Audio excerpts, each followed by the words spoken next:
Welcome to another episode of Before You Kill Yourself with your host, Leo Flowers. I am Leo Flowers.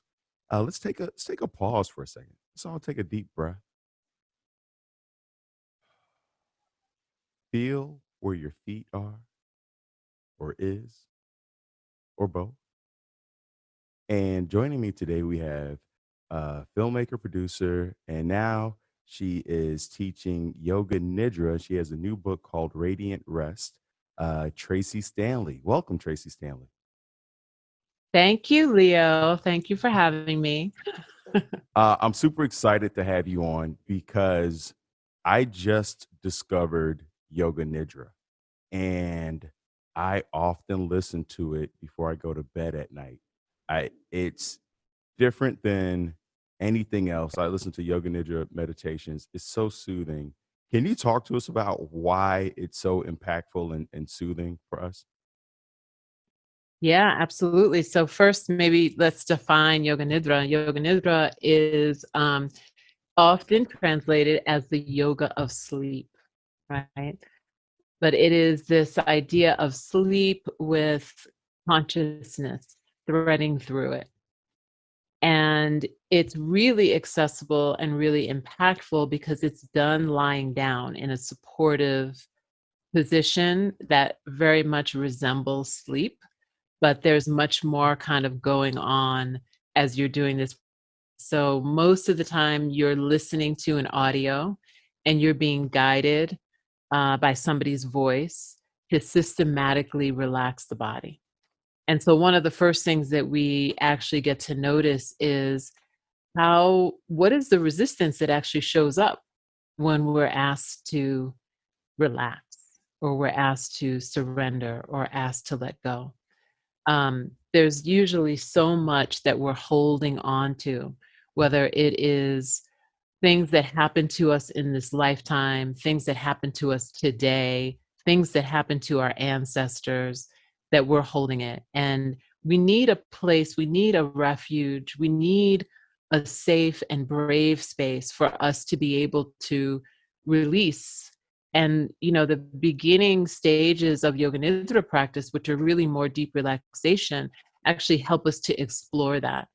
And for me, I first really started to realize, okay, well, what is my relationship with the earth beneath? What is my relationship with this trust of the ground underneath me? Now, depending where you live, there could be different relationships with that earth, right? I don't know where you live, but I used to live in LA. And so it's like we have to really understand this idea of trust and knowing that we are really worthy of unconditional support. And a lot of times we may not get that support from people around us, but there is something in the universe that is holding us unconditionally. And we can call that many things. You can call it source, you can call it God, you can call it goddess, you can call it Mother Earth, nature. And so Yoga Nidra really allows us to cultivate a relationship with that which holds us, and then allows us to expand our capacity to be held. So that's first. On another level, you said that you use it as a practice prior to going to sleep. Because that consciousness is kind of weaving through all of the states of waking, dreaming, deep sleep, and even another fourth state that's said to be this place that is bliss beyond words. When you do the practice, you begin to notice all the transitions between those states of consciousness, as well as some of the states of sleep. So Yoga Nidra is said to bring us into a place of NREM sleep, which is kind of the place where we get the most restorative sleep in a very short period of time.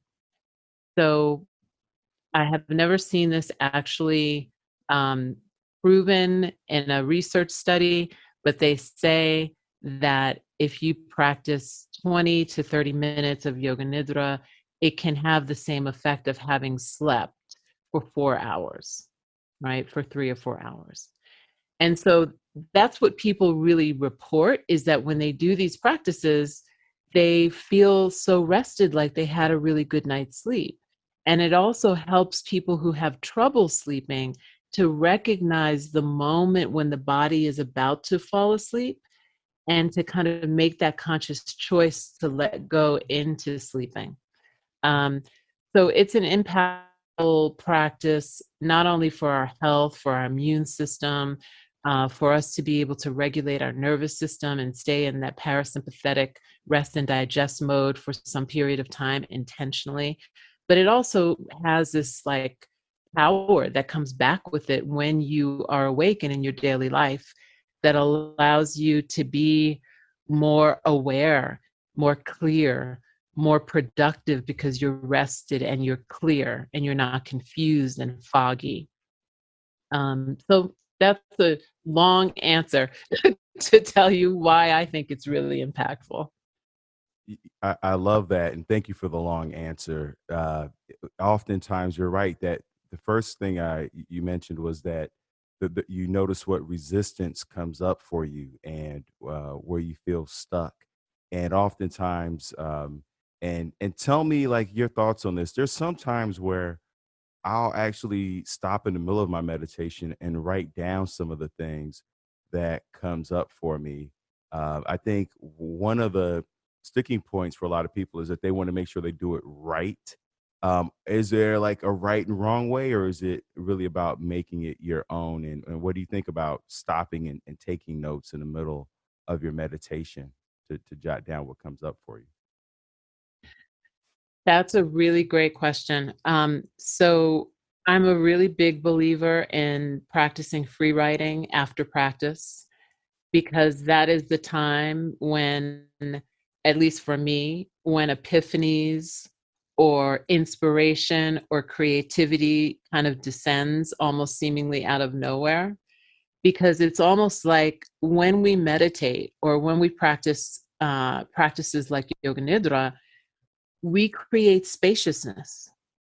And in that spaciousness, not only in our mind, but in our energetic body, that we actually get to touch into our source.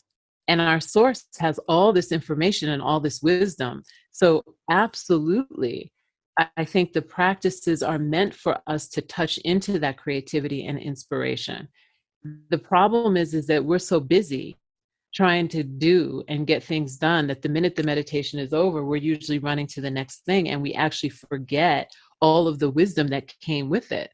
So if you're listening and you're like, hey, I'm noticing that I have to learn the same lessons over and over and over again with different people, different jobs, different things, start meditating and writing down what you hear, what you feel, what you experience, what you're inspired by, because it helps you to learn this practice, which is a practice of remembering. And when we remember, because we take a pause to remember and we intentionally remember and savor the lessons, you don't have to learn the same things over and over and over again. So it's a really powerful practice to jot down, or, and I do think that writing is the best way to kind of have it process in the body. Um, and then to your other question about doing it right, there is no such thing as doing it wrong, right? We are all deeply individual. We're going to have different experiences. And so a lot of times, teachers can kind of overlay a disciplinarian kind of thing about how to practice and what the effects of the practice are. And that to me creates a little bit of an anxiety when you're first beginning practicing yoga, because, or meditation or yoga nidra, because the question is, am I doing it right? I must be doing it wrong, especially if you have a narrative that's running in your mind as a thought construct that I never do anything right. I can't get it right. That's always going to come up then when you're in your practice. So as long as you're breathing, and as long as you are aware of your breathing, and as long as you also know that even the most quote unquote masterful meditators, their minds drift off, they fall asleep, they think about their, laundry list, and then they come back to the breath. Just know that that also happens. And so it's just go ahead and let your mind release and go somewhere, and then remember to bring it back. There's no perfect. If you were perfect, you probably wouldn't be here. You'd be in a cave somewhere, and people would be bringing you food 3 times a day, and you'd just stay there. So, Thank you for sharing that. I love that there is no wrong. We're always thinking about the right, but that idea that there is no wrong way to do it. There are no rules. I just read somewhere that somebody was like, there are no rules, there are no points. Um, it's just practice. I was telling a friend the other day, he was like, he asked me, like, how did I get better? He's like, what did you do to get better today? And I focus, like, I don't focus on getting better. I just focus on, like, did I practice today? Did I practice yoga nidra? Did I practice meditation? So I love that you're using that word practice. Um, my follow-up question, because you talked about what are we holding on to from our ancestors, from our history? Can you speak more to that and how that can show up in how we're moving in our day-to-day life? yeah, I mean, the most general example that I can give is that, we can be in this restful position. We're excited because we're going to get to for half an hour, and we get into our yoga nidra nest, and we're all comfy and ready. And then the teacher starts to give the instructions. And as they give the instructions, you start to notice that, oh, my body is actually pretty tense, like in places that I didn't even realize. And so let me go ahead and relax those places. And then there's something that you realize, like, oh, maybe I don't actually feel safe to relax. Like there's something in me that's saying it's not safe to really relax. I can pretend kind of like I'm relaxing, but I'm still have one eye open. And then there comes this, kind of process of self inquiry where you have to inquire into why.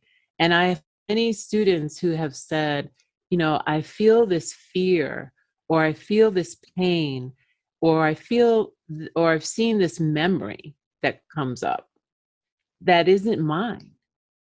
I don't know where it comes from. And if we think about our ancestors, especially those of us who are in Black or brown bodies, it wasn't and isn't still safe to rest.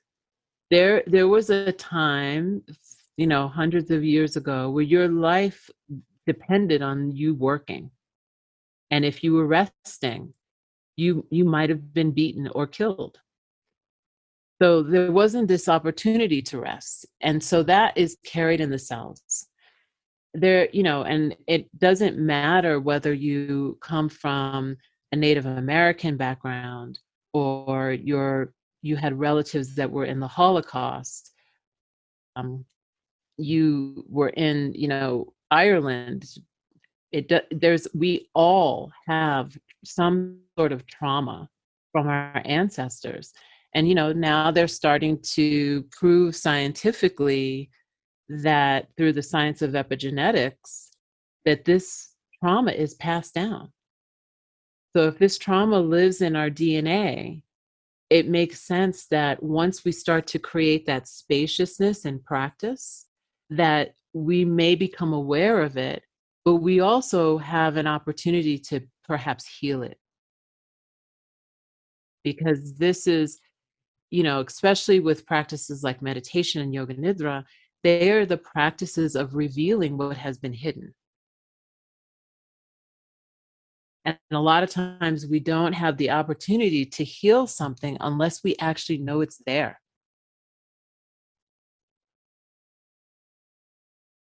Tracy, that's so beautiful. It's the practice of revealing what has been hidden. And it's a great reminder because a lot of times we think that we need some type of external validation for what's happening. But if we sit with ourselves long enough, we can reveal what has been hidden. Earlier, you talked about, feeling worthy of unconditional support. What is that? Can you tell me more about that unconditional support and what that looks like? Because I think that we live in a world where people are so focused on being independent and pulling themselves up by the bootstrap and not needing anyone. However, I do recognize that interdependence that is required to actually move through the earth. When you talk about unconditional support, can you tell me more about that? Yes, and, it also I would need to answer that, I need to kind of pull on the thread that we just talked about was this idea of revealing what's hidden. So on the one hand, the revealing what's hidden is revealing the things that are hidden that require healing and are ready to be healed. And on the other hand, revealing what's hidden is our inner light.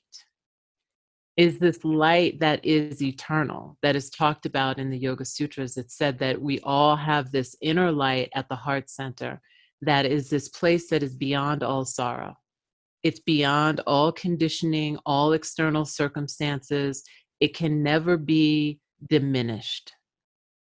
And so the true reason why we can practice and where it can lead us is to being able to touch that inner light and that inner knowing, right? That there's the part of us that is eternal, that was there before we had a name, and it will be there when we no longer have a body. And it is the true essence of who and what we really are. And when we touch into that place, we also know that this is an effulgent, radiant, powerful that is always supported. And so we can talk about that on kind of like, a level of spirituality. But then when we think about bringing that down into like our practical world, what does that look like? That looks like us asking, is it really helping me to thrive to try to do it alone? I don't believe that there's any one person on this earth who is thriving or has thrived who did anything by themselves.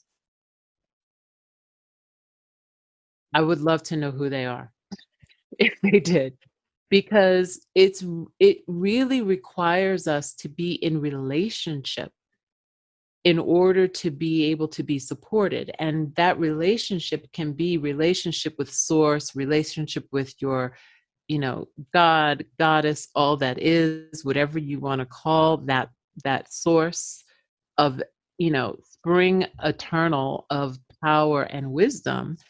And then the community of people who are your sangha, we would say like-minded people, the people who are rooting for you, the people who inspire you, the people who you inspire, the people who are your collaborators. I mean, for me personally, what I see in this time now that we're in at the moment, I believe that this is a time of collaboration and community.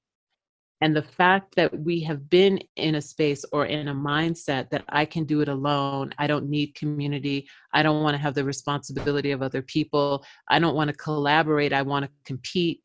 Those are the very kind of ideals that have left us in a place that is devoid of understanding how we are all connected.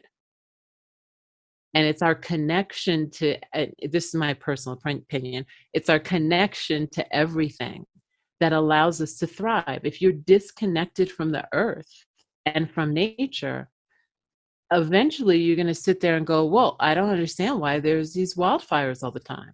I don't understand why it's 20 degrees hotter than it was, however many years ago. So we have to stay in connection, because when we are in connection, we get to see truth reflected back to us.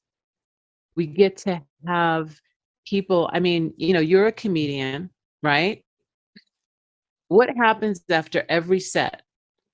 After every set, what happens? The comics go backstage and they sit around and talk about the set and all the jokes and what jokes happen. And it's like the reliving of the thing all over again, right? But it's great because you get to learn. You have your cohort, you have your sangha, you have your community reflecting back to you not only your worthiness, not only what worked, what didn't work, but their joy in your being in this world. And it doesn't matter if you're the only one up on stage at the moment.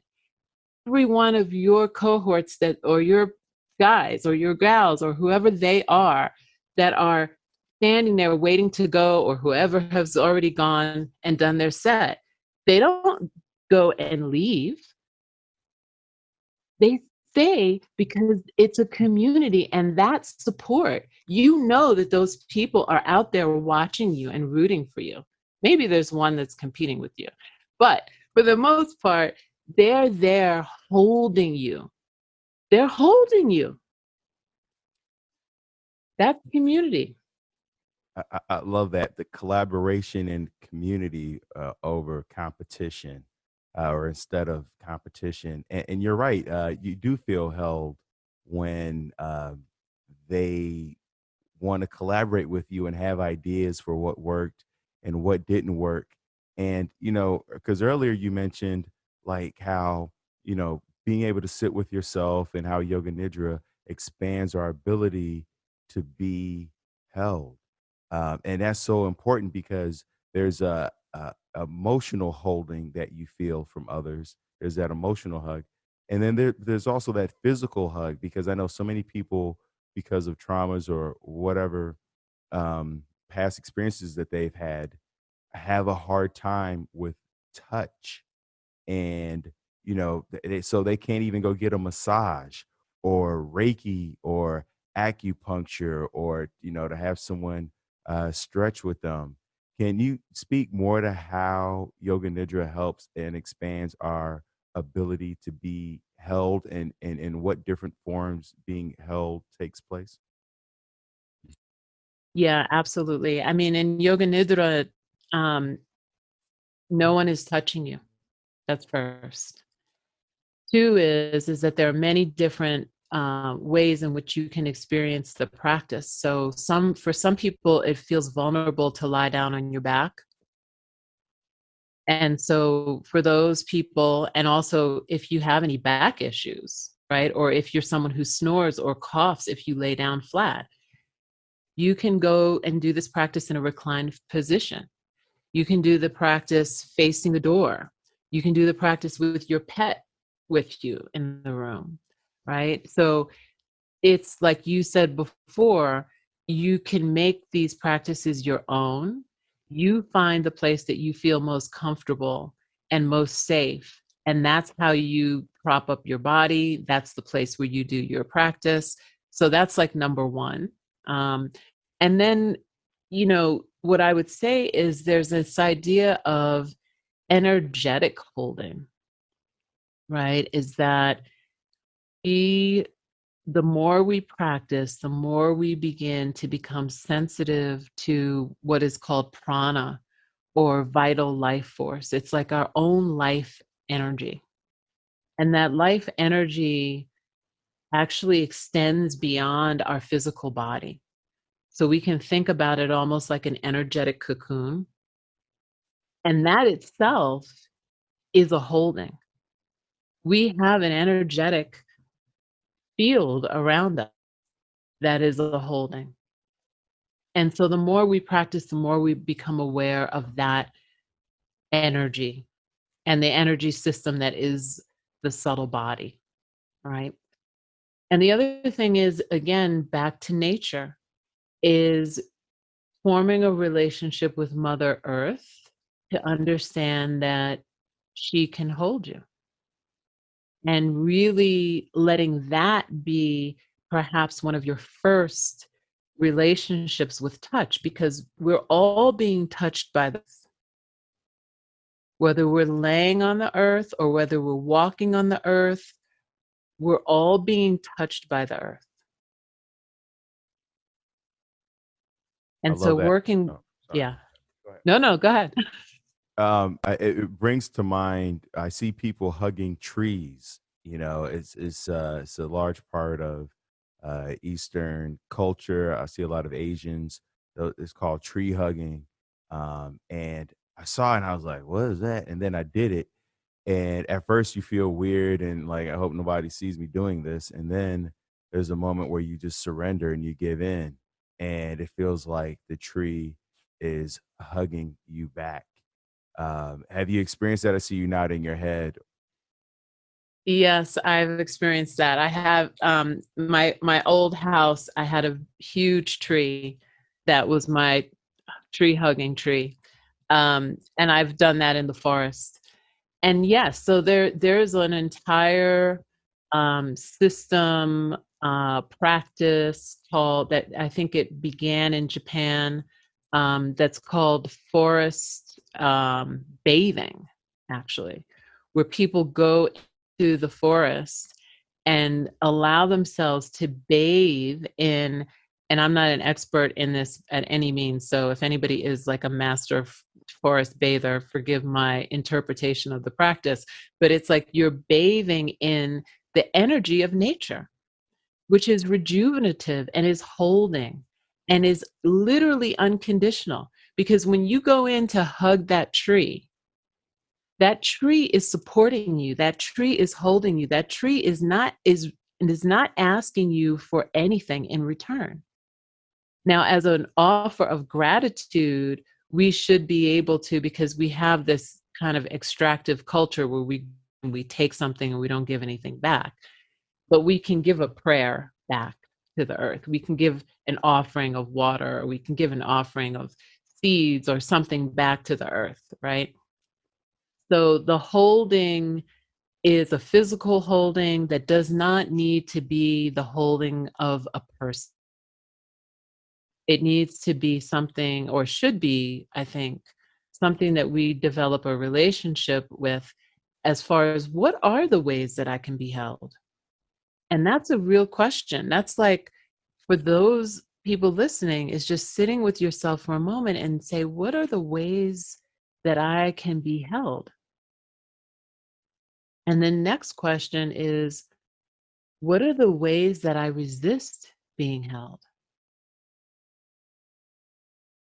How do I push away support? How do I reject support? How do I say, "Oh, no, no, no, I can myself. I don't need anything." I mean, we've all had those people in our families or those people in our friend circles who always have a mound of things to do. And they always say, "Oh, I'm so overwhelmed. I'm so tired. I'm so exhausted." And when they are offered support, they reject the support. So if that's you, ask yourself why. What are you getting out of rejecting support, rejecting being held? And I'm not talking about the physical touch. I'm talking about the energy, because if you call me up and say, "Hey, I heard you had a bad day today. Do you want to talk?"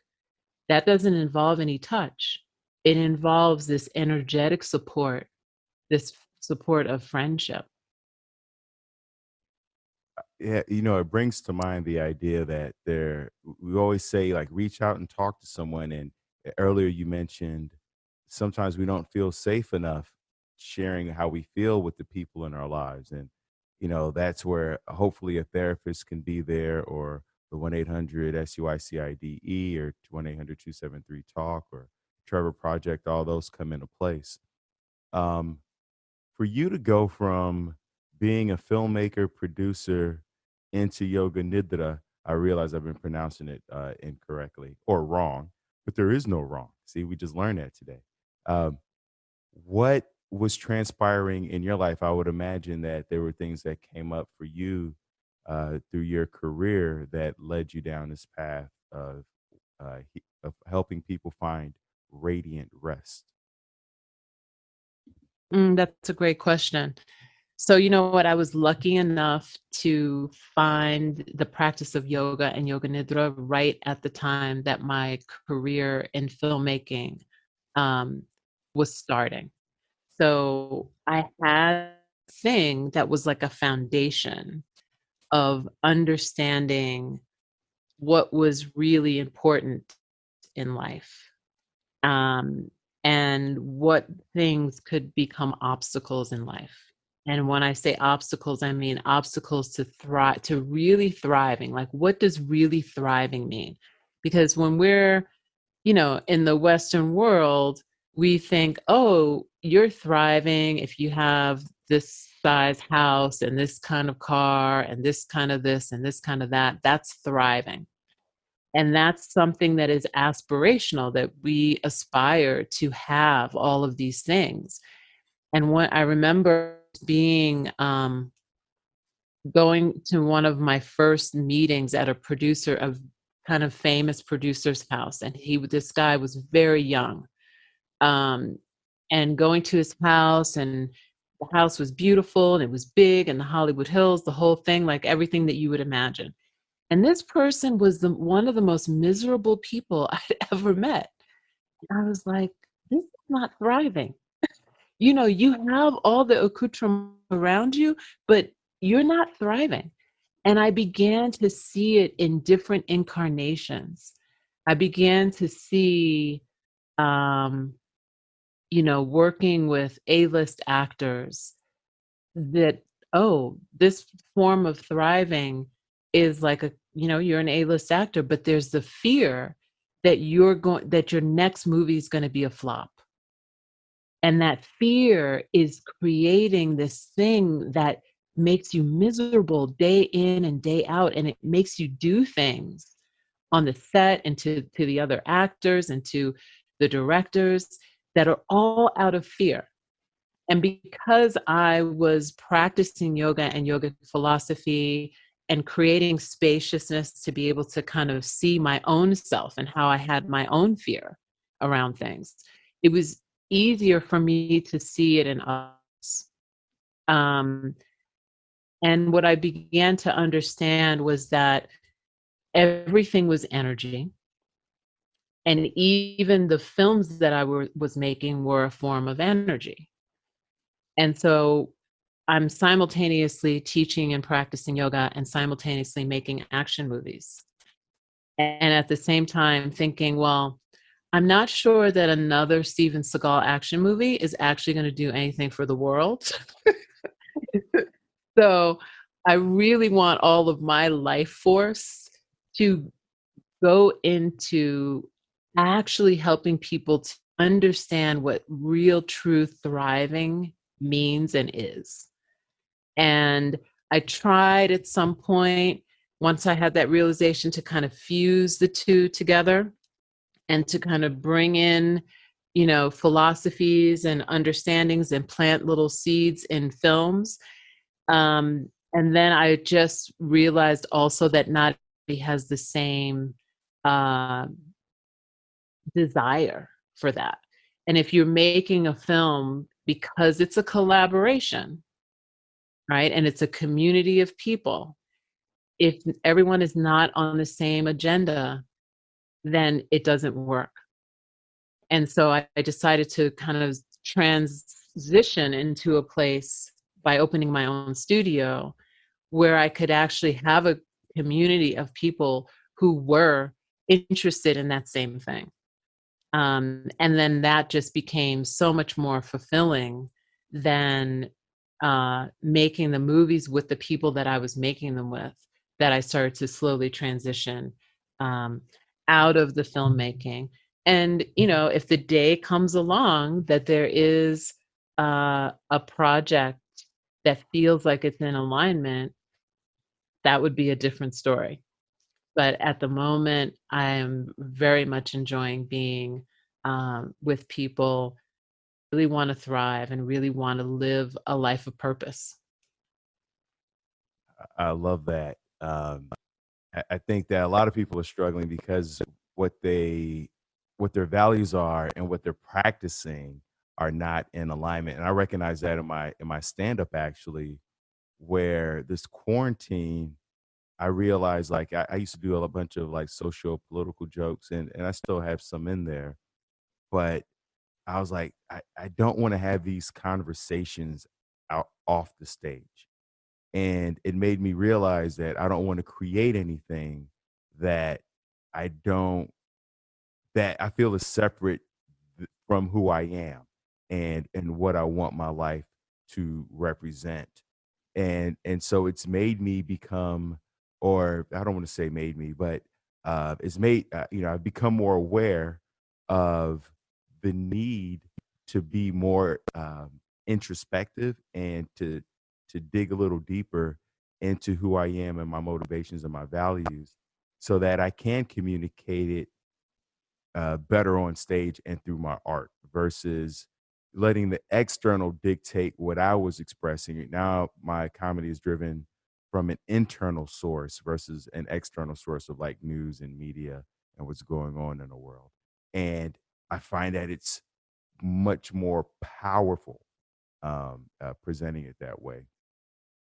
My, go ahead. You look like you have a Yeah, yeah. No, I was going to just say that, of course, it's more powerful because it's, first of all, it's in alignment with who you really are. It's authentic. It's your truth. It's not this dissonance happening between the truth of who you are and what you're expressing in the world and the work you're doing. And I just want to repeat really what you started with when you were talking about that, is that that is what many people feel, that at least a lot of the people who come to me for mentoring and coaching, it's like, I'm doing this job. I know this is not my purpose. Like I know what my purpose is, but I'm scared to transition from this thing that is supporting me financially, but not really supporting me emotionally and not really supporting me energetically. How do I bring those things together? And I love that you just gave an example of how to do that. you talk about radiant rest, and one of the things I think that so many of us are struggling with, I know especially for me, is this idea of rest. Because we feel like we should always be on this treadmill of life, so that because once again, if you're thinking competitively versus collaboratively, you think you have to do it all yourself and keep going. What are ways that people think that they are resting when it's not actually restful? Yeah, well, thinking that you're resting is, oh, I only need to get 4 hours of sleep tonight because I'm going to go to bed, at whatever, 2 in the morning, and then I'm going to get up because I have to crush it. And that somehow, somewhere I read that I should only have to sleep 4 hours a night. And there's no, you're not looking at what are the things that you're consuming, what time are you going to sleep? Are you actually connected to the cycles of nature? Are you waking up with the sun? Are you starting to transition your day when the sun goes down? Because we're getting signals, natural signals from the body and from nature all the time about when it's time to rest. So when you ignore those signals, you're not really preparing yourself to receive any kind of rest. And that can be anything from things that we all know by now: artificial light, blue light, keeping your bedroom completely dark, not drinking caffeine after a certain amount of time, after a certain time. You know, what are the things that when are you eating? Because if you eat right before you go to sleep, your body is digesting and it's probably not going to let you rest that well. So those are all the things that can happen, but I think the biggest way to really answer that question is to ask yourself, where am I denying myself rest? So the body gives you signals. If the body is giving you a signal and you start to feel tired, how many times do you go and run for the cup of coffee?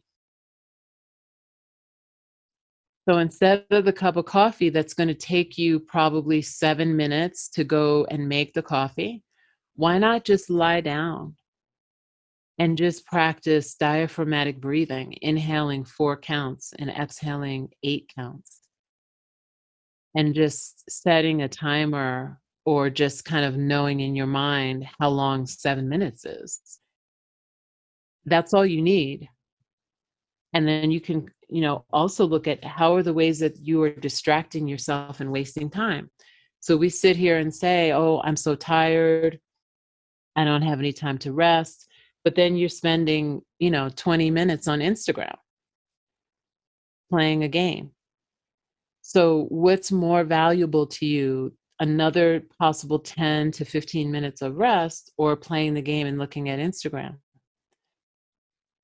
So that is something that I would just look at to say, what distractions do I have in my day where I know I'm wasting time on things that are not productive, where I actually reclaim that time by not doing those things, and instead use that time for little mini rest opportunities, whether it's 5 minutes, 7 minutes, 15 minutes, 3 minutes.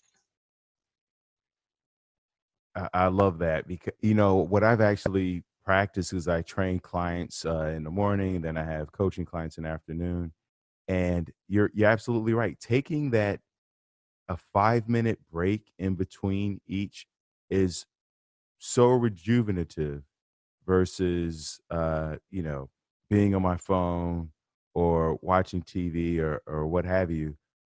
It doesn't take that long for the body to feel restored to keep going, and it's so much better because I used to be the person to reach for food or drinks or carbs, etc., thinking that I needed energy from an external source versus realizing that my body, is got enough fat on it, so it could pull from some of those energy sources. You got enough glucose circulating up in there, and so that idea of just like laying down, closing your eyes for a brief moment, and focus on your diaphragmatic breathing. I want to talk about the breathing for a second. There's a book just released called Breath, and I know for myself and a lot of people, breathing is so challenging. There's, the belly breathing, there's crocodile breathing, there's diaphragmatic breathing. Can you talk to us about how we can use breath for rest, but and also perhaps how we can use breath for energy? And are those the same breaths? Mm. Yeah, I mean, I'm more focused on rest. I haven't read James Nestor's book yet, but it's in my Kindle, and everyone that I know that's read it has been blown away by it, especially if they're not practicing, and this is like idea of breath is new to them, and even the people who are practicing yoga love it. Um, so you can just lay down, and if you are listening now and you're sitting in a chair, and as long as you're not driving, you can kind of lean back and close your eyes and just place your hands on your belly, on your low belly, and then just notice how when you breathe that the navel rises, and when the body exhales, the navel falls. And just let go of trying to breathe, because your body is receiving this birthright of breath right now without you having to do anything. So just feel the navel rise and fall.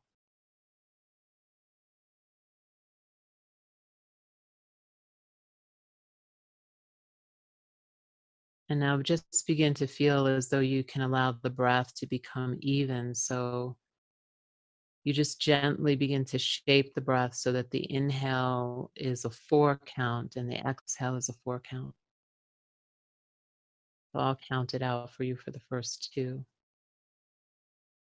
On 1, on 2, on 3, on 4. Exhale on 1, on 2, on 3, on 4. Inhale on 1, on 2, on 3, on 4. Exhale on 1, on 2, on 3, on 4. Just do that 2 more times on your own, just feeling as though you can iron out any hitches or breaks in your breathing.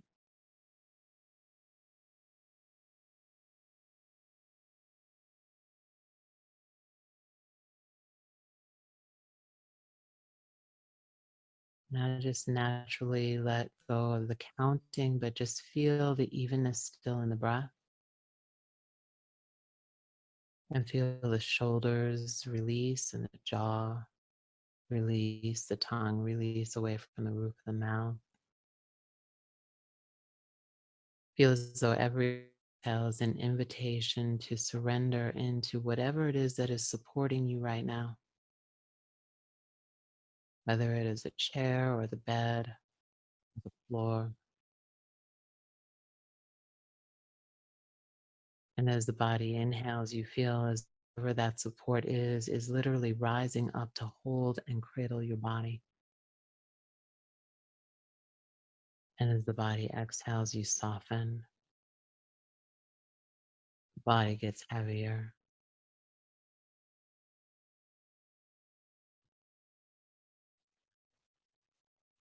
And so there you have it. With just a minute or so, you can start to reset.